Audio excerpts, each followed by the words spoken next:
Is that a game you're just happy to get out of the way with the 3 points ahead of next week, Mike? Yeah, because it's a difficult place to come to, and I think when you come here, you know what you're going to get. You know, Davey has his team fired up, lots of legs, lots of energy. They make it around the boxes, so it's a game that obviously forces your attention.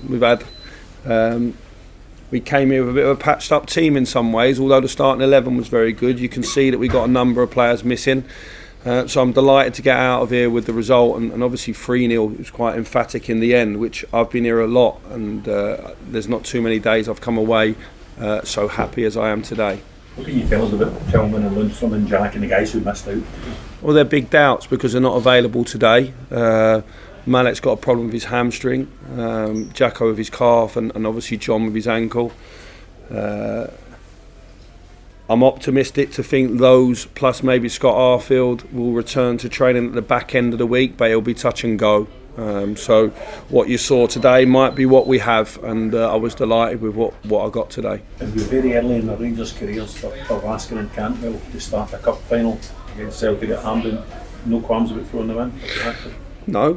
I think since I've come back to they're two excellent football players. You could see it again today. I thought they both played ever so well, but I've learnt since sort of sitting in the hot seat, it's all right being an assistant and guiding from the side. I've had to take a few deep breaths at times when we've lost centre backs and when one or two players have gone down injured this week. It's you take a deep breath, you trust your next group of players, the boys that you throw in, and hope that they do well in the shirt and want to keep it. And I thought that was certainly the case today. So everything I needed to see today, I saw. How much of a worry still is it when we get those three key players? I'm sure you would want to have them available for selection against Celtic to give you more of a selection. Oh, of course. And I think that's why we build a strong squad. If I look at my board every day and look at who's not available, it would give the team that played today a really good game. So I suppose at some stage I'm hoping that will be the case with the Tom Lawrences, Souters, Hollanders, Yilmaz, Arfields, Davises. All of those guys are fit, plus the ones you mentioned. We would be in a really, really strong place. All we can keep doing is playing the games with the boys we got, keep playing well, keep progressing.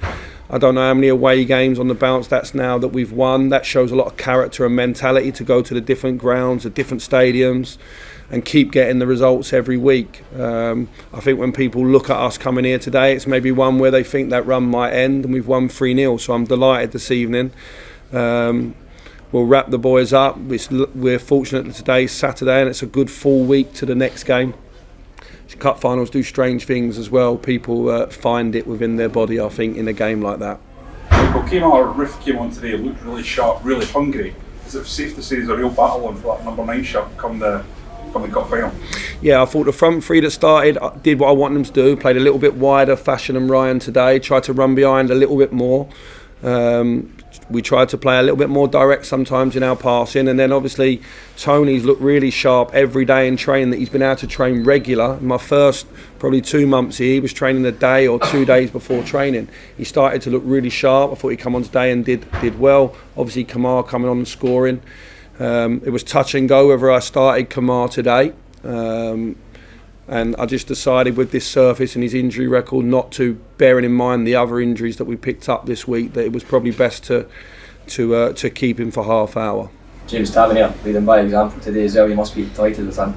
Yeah, I thought the missed penalty got missed in everything else last week. There's a bit more to talk about, but he stepped up today. I thought it was a good decision from VAR. You don't get that without VAR, but I think it's a clear penalty in terms of the boy. He's holding on to his shirt, so there's no need to do that. And then James steps up and scores, and the free kick was absolutely fantastic. I was the luckiest person probably in the stadium because I'm right in line with it, and I don't think the keeper could do anything because it was so high up in that top corner. So fair play. He obviously practices and gets his reward. He's marching on towards 100 goals for the club, I think. Young Bailey Rice making an appearance today as well. Is that someone we can maybe see a little bit more of in the coming weeks if there are going to be so many injuries? It's been really tough in the time that I've been back. We've had a lot of interaction with the B team players coming across. Now they're in a men's league. You get to see them play against people outside their age range. They're not age group football. Bailey's only 16 and interesting one. It's not often a young boy gets to play for Scotland on a Friday night in Spain and then come back and play, or Friday afternoon, then come back and make his Rangers debut on a Saturday. So what a weekend for that young man. But he's hit the starting blocks now. Starting blocks is getting a go in the first team, and then you have to go and earn everything after that. It's a pleasing moment for everybody that's worked with him, his family as well, that have been on his full journey. I don't know whether you watched Kelly on a Friday night. It was a former Chelsea striker on discussing your Thursday press conference last night. Did you hear it? Do you have any thoughts on it? No, I think we'll leave that where he is. I said, listen, I love him as much as he loves me. Tell him that.